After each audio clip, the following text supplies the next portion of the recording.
अस्सलाम वालेकुम। तो इससे पहले हमने मैथ का पूरा सिलेबस जो है वो कंप्लीट किया है, तो अब हम फिर से इसका रिव्यू कर लेंगे। तो आज मेरा जो टॉपिक है वो है अलजेब्रिक पे। किस पे? इससे भी पहले आपने अलजेब्रिक एक्सप्रेशन पढ़ लिया है कि अलजेब्रिक एक्सप्रेशन क्या होता है। तो अलजेब्रिक एक्सप्रेशन क्या होता है? It is a combination of constants.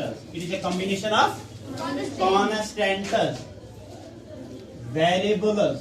It is a combination of constants and variables which are connected by four fundamental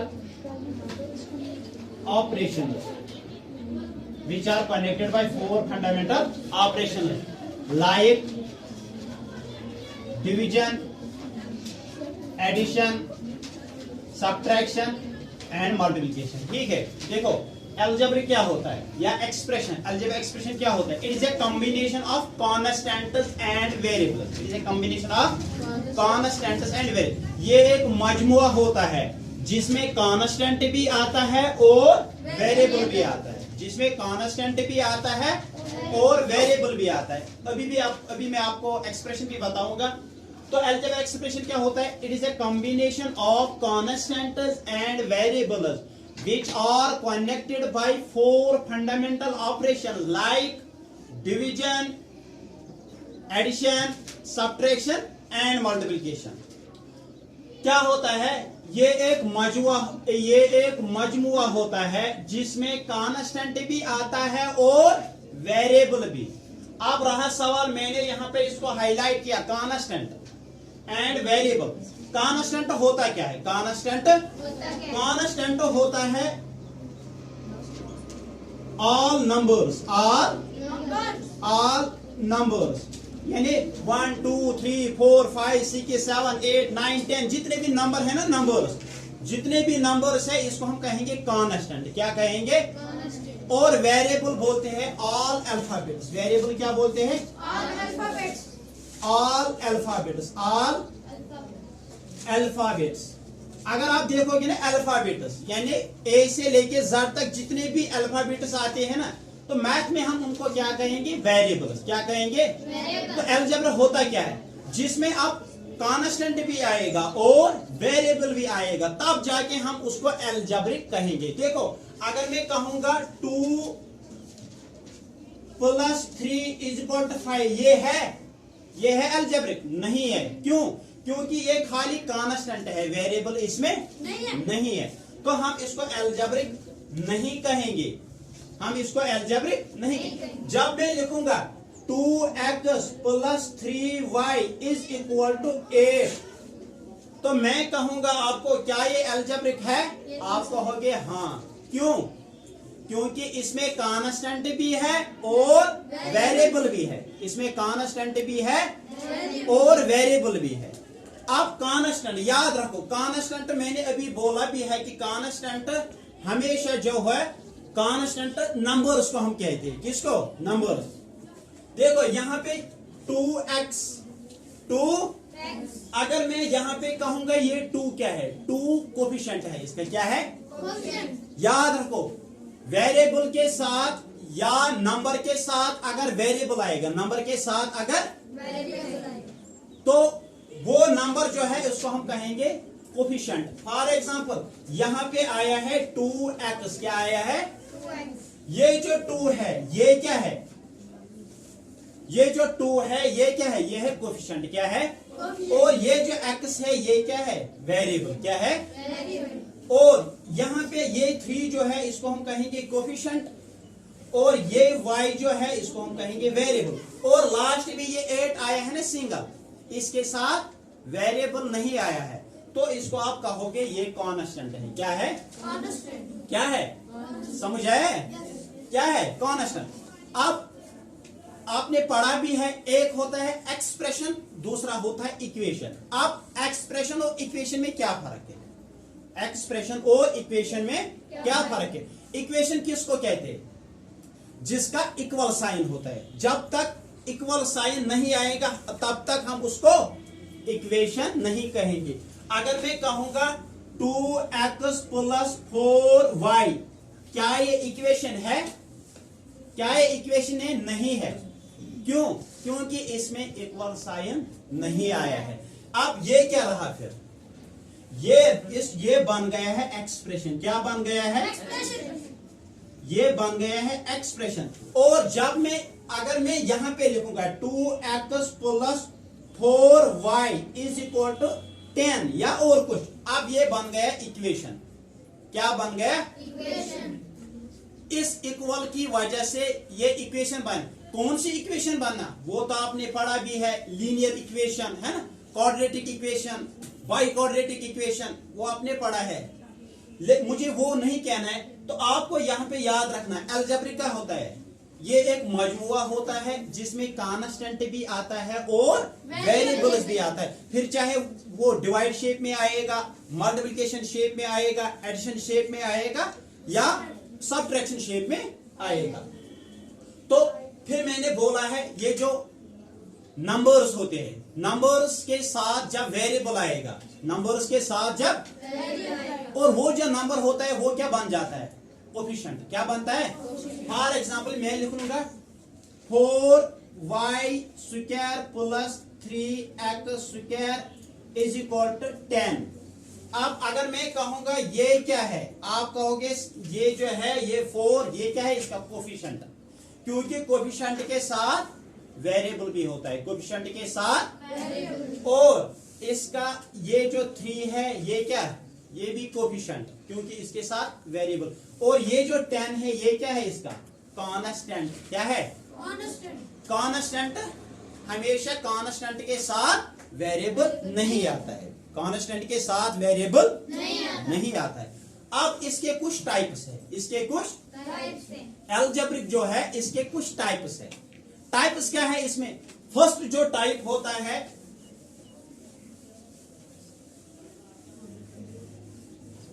first type जो है वो है मोनोमियल। क्या है? मोनोमियल। मोनोमियल क्या होता है?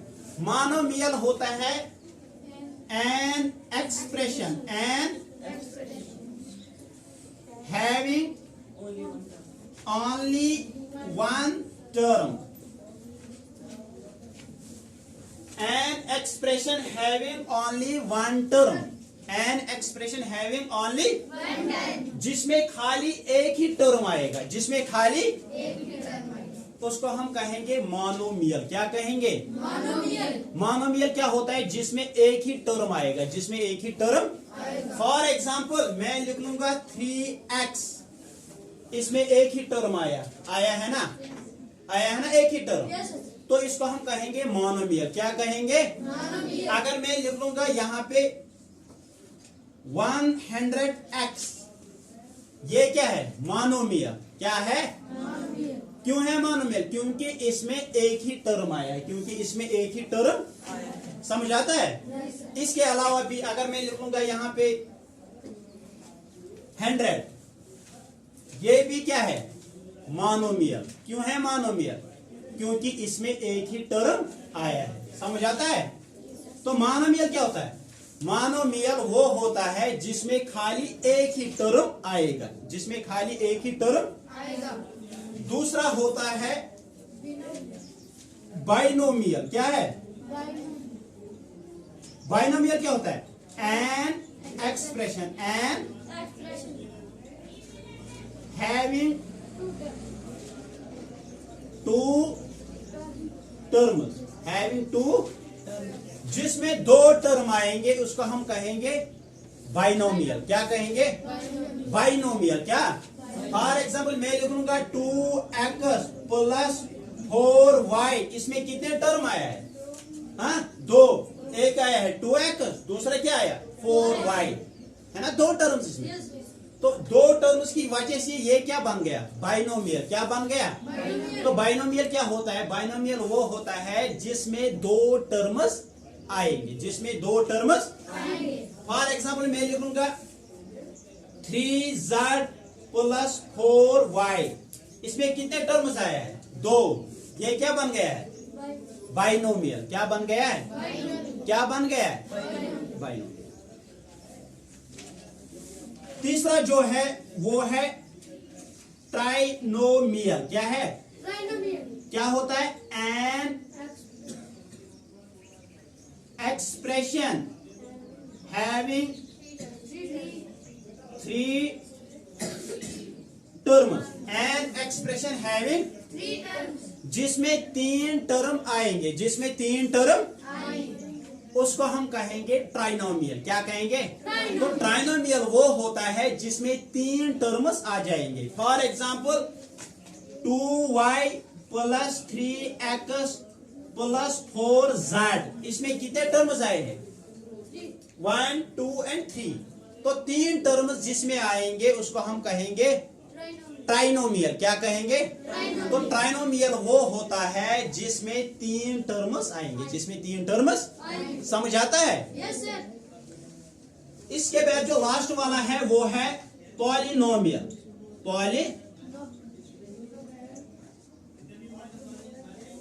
पॉलिनोमियल क्या होता है? An expression, an having several terms. याद रखो, जिसमें तीन से ज्यादा टर्म्स आएंगे, जिसमें तीन से ज्यादा, उसको हम कहेंगे पॉलिनोमियल। क्या कहेंगे?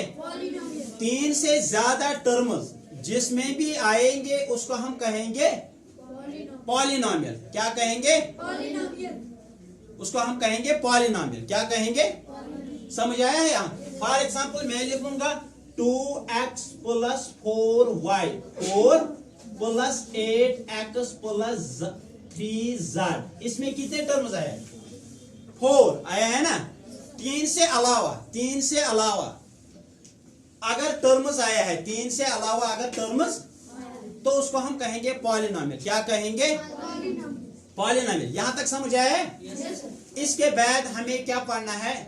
Like term, unlike term, like term, unlike term. यहां तक तो आपको समझ आया है? आया है ना? तो एक्सप्रेशन भी आपको समझ आया। याद रखो, एक्सप्रेशन अगर मैं लिख दूंगा यहां पे, एक्सप्रेशन क्या होता है? Combination of constants and variables. Expression क्या होता है? Combination of constants and variables. अब अगर मैंने अभी भी आपको बताया भी है, अगर मैं लिख लूंगा 2y प्लस 3z, अगर मैं कहूंगा इसमें कितने टर्म्स है, आप कहोगे सर इसमें दो टर्म्स है। ये तो ऑलरेडी है बाइनोमियल। क्या है? अगर मैं कहूंगा क्या ये इक्वेशन है, आप कहोगे हाँ या नो, यस और नो। क्या ये इक्वेशन है? No sir. फिर क्या है? ये है एक्सप्रेशन। क्या है? क्या है? इक्वेशन। क्यों नहीं है? क्योंकि इसमें इक्वल साइन नहीं है। जब तक इक्वल साइन यहाँ पे ना पड़ेगा तब तक हम इसको इक्वेशन नहीं कहेंगे। तो ये एक्सप्रेशन है। क्या है? क्या है? अब मैंने अभी जो आपको बोल दिया है कि like term and unlike term, like term and unlike term, तो आपने पढ़ा भी है लाइक टर्म। देखो इसको मैं इरेज करूंगा।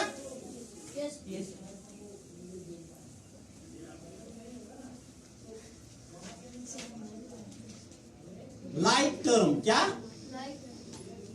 लाइक टर्म क्या होता है? लाइक टर्म क्या होता है? लाइक टर्म वो टर्म होता है जिसमें वेरिएबल्स क्या हो? जिसमें वेरिएबल्स सेम हो, जिसमें वेरिएबल्स सेम हो, जिसमें वेरिएबल्स सेम हो। अगर मैं लिख लूंगा यहाँ पे 3x, यहाँ पे भी लिख लूंगा 4x, क्या ये लाइक है? हाँ। क्यों? क्योंकि इसमें वेरिएबल्स क्या हो? सेम। अगर नंबर अलग होगा, अगर नंबर अलग भी होगा, हमें वो नहीं देखना। अगर यहाँ पे वेरिएबल आपको सेम आया है तो ये लाइक टर्म है। क्या है? क्या है? अगर मैं लिख लूंगा 3x², यहाँ पे मैं लिख लूंगा 4x, क्या ये लाइक टर्म है? नहीं है। यहाँ पे वेरिएबल्स सेम नहीं है, यहाँ पे x² है, यहाँ पे है x, है ना? तो हमें वेरिएबल्स अगर सेम आया है, वेरिएबल्स अगर तो वो लाइक टर्म होता है। क्या होता है? क्या होता है? Like term. तो लाइक टर्म वो टर्म होता है जिसमें वेरिएबल सेम हो, और दूसरा होता है अनलाइक टर्म। अनलाइक टर्म वो टर्म होता है जिसमें वेरिएबल सेम नहीं है, जैसा कि 3x और 4x, ये है लाइक टर्म। क्या है? Like term. 3x², यहाँ पे है 4x, ये लाइक टर्म है? नहीं। ये क्या है फिर? Unlike term. क्या है? Unlike term. Unlike term. Unlike, समझाया यहां तक? लाइक टर्म क्या होता है? जिसमें वेरिएबल्स सेम हो, जिसमें वेरिएबल्स सेम। अनलाइक क्या हो? जिसमें वेरिएबल्स सेम ना हो, जिसमें वेरिएबल्स सेम ना हो। इसके बाद जो है, अभी आपने पढ़ा भी है या मैंने बता दिया भी है, कोफिशिएंट। एक होता है न्यूमेरिकल कोफिशिएंट, दूसरा होता है लिटरल कोफिशिएंट। एक क्या होता है? एक होता है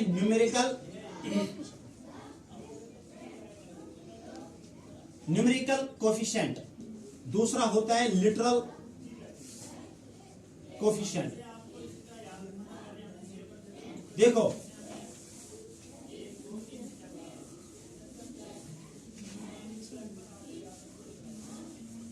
फॉर एग्जाम्पल, अगर मैं कहूंगा 3x + 4y